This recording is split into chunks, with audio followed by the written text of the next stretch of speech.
뭐 좀 여쭤보려고 하는데요. 저기 605호가 지금 경매 나왔거든요. 네. 그래서 이거 미납 관리비가 좀 있는. 미납 관리비 지금까지 빚 다 내고 있는 거. 현재 임차는 있으신 거죠? 아까 보니까 없어갖고 못 만났는데.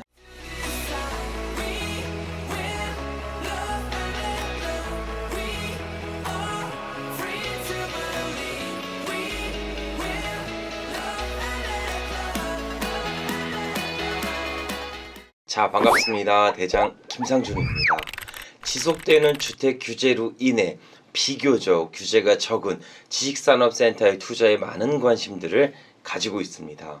자, 오늘은 이런 핫한 지식산업센터가 시세 대비 약 1억 원 정도 저렴하게 경매가 진행되는 물건이 있어 해당 경매 물건에 대해서 말씀드려 보도록 하겠습니다. 자, 그럼 바로 경매 물건의 스펙 사항을 공유해 드리도록 하겠습니다. 해당 물건은 서울 금천구 가산동에 위치한 아파트형 공장이며 지식산업센터라고도 불립니다. 해당 물건은 15층 중 6층의 소재에 있으며 대지권은 10평, 전용 면적은 약 38평입니다. 감정가는 4억 9,200만원부터 출발하는 신권 물건이죠. 보증 금액은 현 감정가액의 10%인 4,920만원을 수표 한 장으로 출력하여 경매 입찰을 참여하셔야 합니다. 경매 구분은 임의 경매이며 근저당권자에 의해 경매가 진행되는 물건입니다. 자, 그럼 해당 부동산을 낙찰받고 인수하는 금액이 있는지 체크해 보도록 하겠습니다. 등기부 현황을 보면 현 채무자가 소유권을 취득한 시점이 2017년도이며 거래 금액은 4억 7,700만원입니다. 약 4년이 지난 현재 감정가는 4억 9천이죠. 최근 1, 2년 사이 지식산업센터는 불장으로 지속적으로 상승장을 만들고 있었습니다. 이것만 봐도 해당 경매 물건은 저평가되었다는 것을 알 수 있죠. 자, 소유권 이전 이후에 설정된 권리는 2017년도 02월에 설정한 근저당이 있습니다. 근저당 말소 기준 권리가 적용되니 해당 권리부터 모든 권리는 소멸합니다. 그럼 부동산의 권리 분석을 마쳤으니 임차인의 권리 분석도 진행해 보도록 하시죠. 현재 해당 부동산은 임차인이 존재하며 보증금 2천만원에 월세 200만원에 구성한 임차인이 있습니다. 그럼 수익률은 200만원 곱하기 12개월을 하면 2,400만원이죠. 여기서 나누기 매입비용 약 5억 원 정도를 해주면 수익률은 5%대가 나오게 됩니다. 5%면 충분히 거래 가능한 임대 수익률이죠. 해당 임차인의 사업자 등록일 일자는 2018년 9월 10일이므로 후순위 임차인입니다. 즉, 대항력이 없는 임차인이므로 별도 인수되는 권리는 없습니다. 마지막으로 법원에서 제공되는 품질 보증서, 즉 매각 물건 명세서를 확인해 보도록 하시죠. 매각 물건 명세서에 보면 토지 을구 33번 지상권 설정이 있으며 지상권자는 서울특별시 금천구라고 표기되어 있습니다. 자, 이처럼 토지 별도 등기는 도시시설을 보호하기 위해 토지의 일정 부분을 훼손하지 못하게 지상권을 설정한 것이기에 소유권 행사에는 전혀 지장을 주지 않습니다. 결론적으로 보면 해당 물건은 낙찰 후 전혀 인수되는 권리가 없는 깨끗한 물건이죠. 자, 그럼 마지막으로 해당 물건지의 인프라 및 시세 조사를 간략하게 해보도록 하겠습니다. 해당 물건지 반경 500m 내에 가산 디지털 단지역 1호선과 7호선이 있으며 지식산업센터가 밀집된 오피스 상권입니다. 현재는 7호선 가산 디지털 단지역 5번 출구 반대편에 지하철 출구 공사도 진행 중이죠. 기업체들의 선호도가 가장 높은 역세권에 위치해 있어 해당 입지는 매우 양호해 보입니다. 그 외 은행, 아울렛, IC 진입까지 근접되어 있어 선호도 또한 높아 보이네요. 자, 그럼 주변 시세도 체크해 보도록 하겠습니다. 현재 해당 건물에 일반 매물이 나와 있으며 경매 물건과 동일한 전용 면적 38평의 물건이 있죠. 현재 나와 있는 공급 면적 50평 기준 평당 1,500만원, 약 7억 6천만원에 나와 있습니다. 하지만 주변 시세는 평당 1,300만원 선으로 호가를 예상해 볼 수 있습니다. 그럼 공급 면적 50평 곱하기 평당 최저가 1,300만원 정도를 해주면 약 6억 5천만원의 시세가 나오죠. 최소 1억 원 이상의 차이를 두고 있는 그런 경매 물건입니다. 자, 여기서 더욱 매력적인 점이 있어요. 바로 그건 물건지 주변 중개사에게 문의를 해보니까 현재 나온 매물의 공연 면적이 잘못 기재되어 있다는 것을 확인할 수 있었습니다. 해당 경매 물건은 전원율은 58%대로 실공연 면적이 60평을 사용하게 됩니다. 그럼 시세 차익만 해도 최소 2억 원을 예상할 수 있게 되죠. 자, 여기까지 가산동에 위치한 지식산업센터 경매 물건을 말씀드렸습니다. 요약해 보면 시세 대비 최소 1억 원 이상 저렴하고 역세권의 위치에 있어서 수요층도 충분할 걸로 보여집니다. 하지만 무턱대고 묻지마 투자를 진행하게 된다면 투자에 손실을 볼 수도 있습니다. 그래서 지식산업센터 투자에 있어 현장에서 필수적으로 체크해야 되는 핵심 3가지만 말씀드려 보도록 할게요. 첫 번째는 우후죽순으로 생겨나는 신규 지식산업센터로 인해 해당 건물의 공실률을 필수적으로 체크하셔야 됩니다. 가장 우선시되는 것이 현장에 방문하여 로비에 붙어 있는 입주 현황판을 체크하셔야 되죠. 아파트나 오피스텔 같은 경우는 공실률을 확인하기 어렵지만 대부분의 지식산업센터 같은 오피스 건물들은 1층 로비에 입주한 기업들의 회사명이 붙어 있습니다. 그러니 이것만 확인해도 층별 공실률을 예측할 수가 있죠. 하지만 기업들이 이전 후 회사명을 제거하지 않을 수 있기에 최종적으로 해당 층의 낮 시간대에 다시 한번 크로스 체크를 하셔야 합니다. 공실률이 적다는 것은 매매가 상승에 중요한 역할을 하니 꼭 필수적으로 체크하셨으면 좋겠습니다. 자, 두 번째로는 미납관리비를 필수적으로 체크하셔야 되죠. 주거용 건물, 즉 아파트 및 빌라와 다르게 지식산업센터는 수년간 관리비를 미납할 수 있으며 그 금액은 적게는 몇백만 원부터 시작해서 많게는 수억 원까지 연체될 수 있습니다. 그러니 필수적으로 관리비 미납에 대해 전용 부분과 공용 부분을 나눠서 체크하셨으면 좋겠습니다. 마지막 3번째는 지식산업센터 경매 물건 중 감정가에 각종 설비 및 기계류를 포함하여 감정한 경매 물건도 있습니다. 우리가 통상적으로 만나는 집합 건물의 경우는 토지 플러스 건물 가격으로만 산출되지만 지식산업센터의 경우 공장 저당법에 의해 기계류도 감정가에 포함되기에 만약 본인이 실사용 용도가 아니라면 해당 기계류는 고물로 파는 고철류가 될 수 있으니 필수적으로 기계류의 감정가는 제외 후 입찰가를 선정하셨으면 좋겠습니다. 자, 이렇게 총 3가지 체크사항 뭐였죠? 공실률 체크, 미납관리비, 각종 고철류의 사용 여부 등을 면밀하게 조사하셔서 무조건 이기는 지식산업센터 투자를 진행해 보셨으면 좋겠습니다. 자, 번외적으로 하나만 더 이야기해 드릴게요. 비교적 규제가 적고 소액의 종잣돈을 투자하여 지식산업센터를 매입 후 바로 임대 수익을 얻어야겠다, 이렇게 생각하시는 분들도 많이 있습니다. 자, 이건 잘못된 상식입니다. 만약 분양사 직원들의 말만 듣고 혹은 싸다는 이유로만 경매 물건에 텁석 낙찰받게 된다면 투자 손실을 볼 수도 있죠. 그 이유는 일정 조건을 충족해야지만 임대 사업을 할 수 있기 때문입니다. 자, 산업단지는 총 4가지로 분류됩니다. 국가, 일반, 첨단, 농공으로 분류되죠. 이러한 산업단지에서 지식산업센터를 취득하게 된다면 원칙적으로는 임대사업이 불가합니다. 하지만 취득자가 사업을 영위하며 일정 기간이 지나고 나서야 임대를 구성할 수도 있죠. 결론적으로 보면 즉시적으로 임대 수익을 얻을 수는 없다는 거죠. 경매 또한 동일한 조건입니다. 지식산업센터를 낙찰 후 직접 사용 예정이거나 혹은 공장 등록 후 일부를 임대 주는 경우에만 가능합니다. 해당 과정을 좀 더 디테일하게 말씀드리면 산업단지에 있는 지식산업센터를 낙찰 후 일부 점유를 통해 산업안전공단에 신고하여 실사를 통해 실제 사업 여부를 검토받으셔야 합니다. 이후 임대 구성을 진행해야 하죠. 반면 산업단지 외에 개별단지에서는 즉시적으로 임대 구성도 할 수 있습니다. 그럼 내가 보고 있는 지식산업센터가 산업단지에 위치해 있는지 아닌지 1분 만에 체크하는 방법 말씀드릴게요.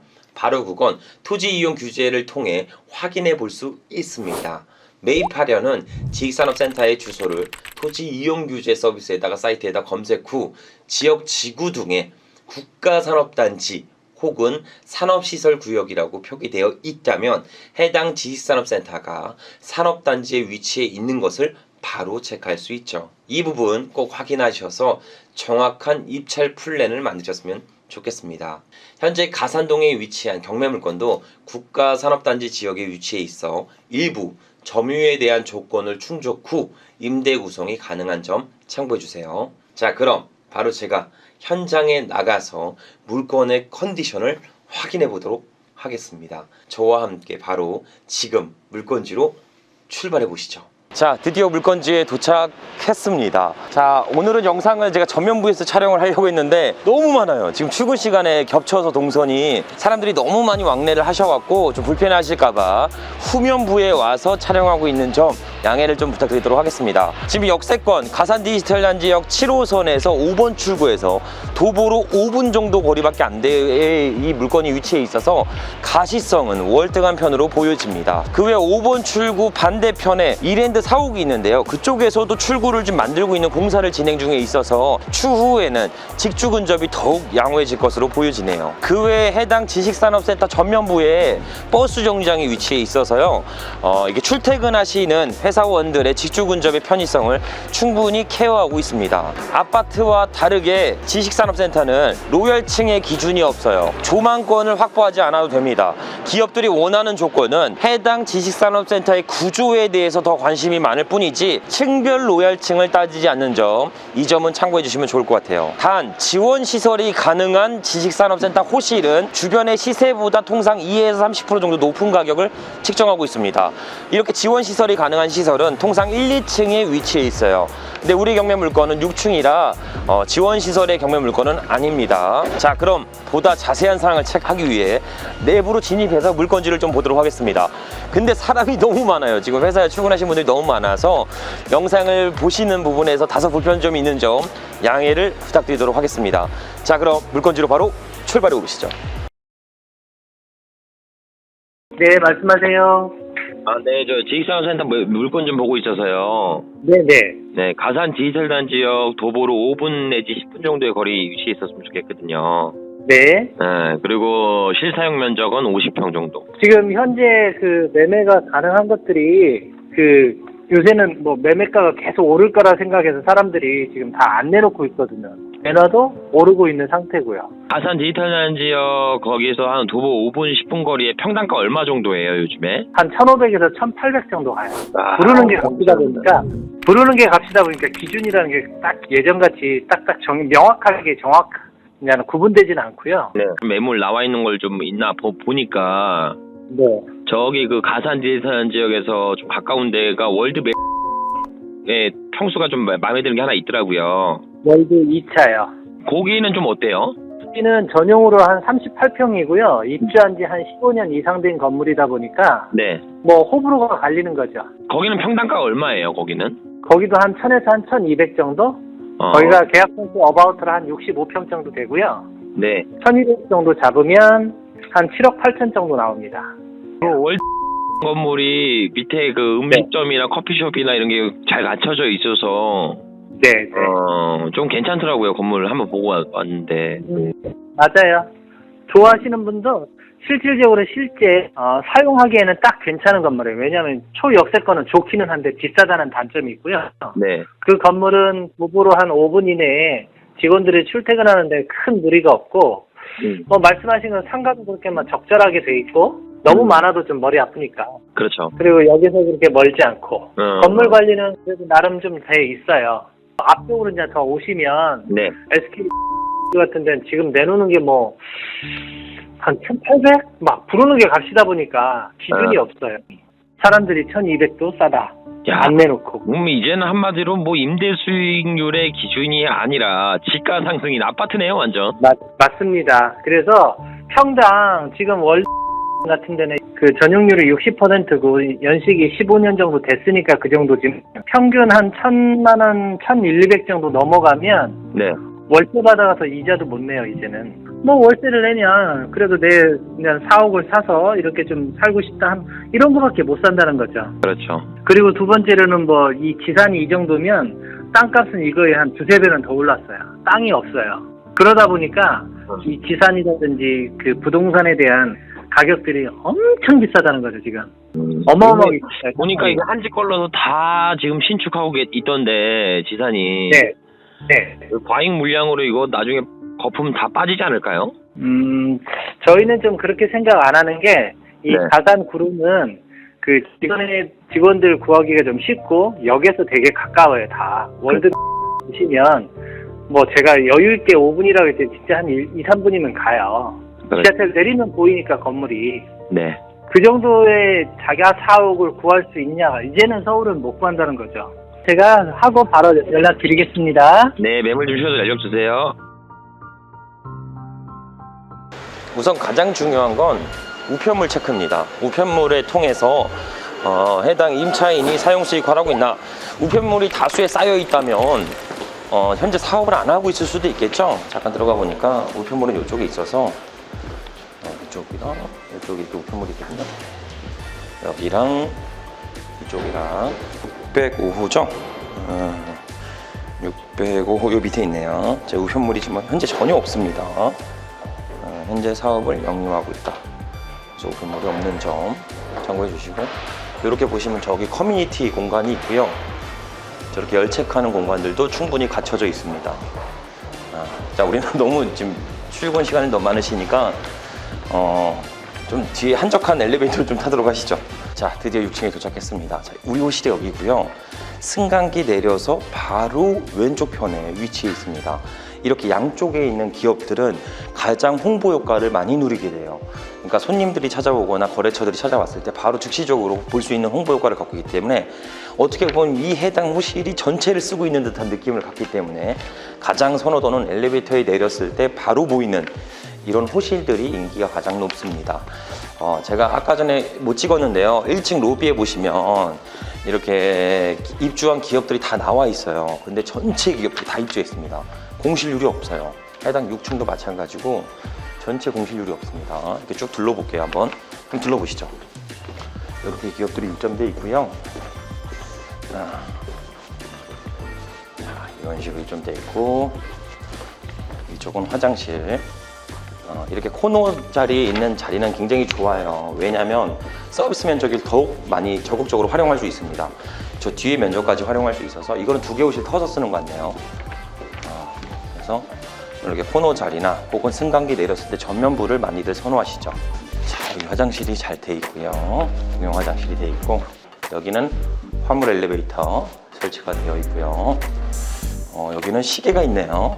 이건 입주 기업들이 붙여놓은 것 같아요. 여기는 2개 호실 합쳤으니까 인테리어를 안 했어. 608호로 오세요 라고 써져 있죠. 써져 있고, 자, 지금 비어있는 입주체가 하나도 없어요. 기업들이 없습니다. 자, 우리의 경매 물건지는 아까 승강기 내려서 우측에 있는 해당 호실이죠. 지금 출근 안 하신 것 같아요. 지금 시간이 9시가 넘었는데 출근을 안 하신다. 좋은 기업이죠. 좋은 회사입니다. 이 드론 만드는 업체로 알고 있는데, 이 드론 장비들인 것 같아요. 안에 보시면 이게 지금 현재 38평으로 전용 면적이 나와 있는데, 실사용 면적은 분양 공급 면적은 60평으로 되어 있습니다. 지금 룸이 양쪽으로 이렇게 다 있어요. 룸이 양쪽으로 다 있어서 포룸을 갖고 있고, 룸만 4개고 그 안에 사무용 공간, 사무실 할 수 있는 공간이 배치되어 있습니다. 안에서 구조를 이렇게 봐도 괜찮은 것 같아요. 큰 하자는 없어 보입니다. 괜찮습니다. 이게 좀 있었으면 제가 물어보려고 했는데 안 계시네요. 좀 물어보면 좋을 것 같은데. 자, 우선 관리단에 방문해서 저희가 미납관리비나 이런 게 있는지 좀 체크해 보도록 하겠습니다. 현재 기업이 상주에 있기 때문에, 사업을 영리화하고 있기 때문에 미납관리비는 그렇게 과도할 거라고 보여지지 않습니다. 경매정보지에도 관리비에 대한 언급은 없었기 때문에 그 부분 체크해 보도록 할게요. 자, 관리실 출발해 보시죠. 관리실이 이쪽에 있는 것 같습니다. 안녕하세요. 네, 뭐 좀 여쭤보려고 하는데요. 저기 605호가 지금 경매 나왔거든요. 예. 그래서 이거 미납관리비가 좀 있는. 미납관리비 없어요. 아, 미납관리비 없어요? 예. 지금까지 지금 다 내고 있는 거예요? 예, 임차인 잘 내고 계세요. 아, 현재 임차는 있으신 거죠? 저기 계속. 예, 계세요. 아까 보니까 없어갖고 못 만났는데. 계세요. 아, 네, 알겠습니다. 여기 605면 이거 공급 면적이 60평인가요, 이게? 전용은 38평 나왔는데 분양 면적이 한 60평 정도 되는 걸로 알고 있어서. 예, 분양 63평이에요. 분양 63평이에요? 예. 꽤 크네요, 전용보다는. 이 주차 대수는 혹시 몇 대 돼요, 이거? 무료 2대 유료 유료한데요. 무료조대 유료조인데요. 더 추가는 안 돼요. 아, 네, 알겠습니다. 감사합니다. 네. 자, 입주 현황판을 보시면 다 차 있어요. 안 차 있는 데가 없습니다.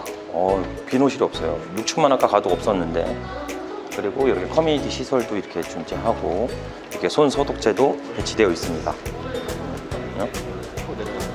손 소독제 배치되어 있고 주차 요금 정상기도 미리 이렇게 세팅되어 있죠. 자, 가보시죠. 자, 여기까지 서울 가산 디지털간 지역 역세권에 위치한 지식산업센터 경매물건에 대해서 말씀을 드렸습니다. 현재 17년 된 9호 건물인데 내외관 상태는 관리가 잘 되어서 그리 노후화가 되어 보이진 않습니다. 관리단에 방문해서 물어보니까 관리실에서 미납관리비는 존재하지 않다고 하더라고요. 그리고 임차인도 현재 사업을 진행하고 있다고 보여집니다. 그 외에 이게 지금 면적이 전용이 38평인데 공급 면적, 분양 면적은 60평대로 실제 사용 면적이 굉장히 높기 때문에 굉장히 호감적인 지식산업센터로 보여지기도 합니다. 최소 주변 시세 대비 1억 원 이상은 저렴하게 매입할 수 있는 포인트가 될 수 있어서 아마 많은 입찰 경쟁자들이 몰릴 거예요. 그래서 입찰가는 다소 높아질 것으로 예상됩니다. 그리고 저평가되어 있는 현 감정가 때문에 경락대출은 약 85%에서 90%까지도 와일드하게 실행될 것으로 보여집니다. 그러면 입찰 보증금 10%와 시등록세 비용만 있으면 서울에서 약 60평대 나만의 사옥을 가질 수 있는 절호의 기회라고도 보여지네요. 자, 여기서 오해하시면 안 됩니다. 현 가격에 이 부동산 스펙이면 매력이 있다는 것이지 무조건 높게 낙찰 받으면 된다는 이야기가 아닙니다. 부동산 경매는 낙찰을 받으려고 하는 것이 아니라 저렴한 상태에서 매입하려고 하는 것을 포인트라는 거 꼭 잊지 않으셨으면 좋겠습니다. 자, 여기까지 가산 디지털한 지역에 나와 있는 지식산업센터 초역세권 1억 원 시세보다 싼 것 경매물건을 현장까지 와서 직접 말씀을 드렸으니까 추후에 지식산업센터 투자에 있어서 참고하셔서 무조건 이기는 투자를 진행하셨으면 좋겠습니다. 자, 좀 번외적인 얘기 한번 들어볼게요. 최근에 제 지인분이 한 분이 로또를 사더라고요. 로또를 사셔서 제가 물어봤어요. 왜 당첨도 안 되는 거 매번 로또를 구매하십니까? 이렇게 물어보니까 인생은 한 방이래요. 인생은 한 방이니까 무조건 사야 된대. 그러고 말씀을 주시더라고요. 저는 조금 다른 생각을 갖고 있습니다.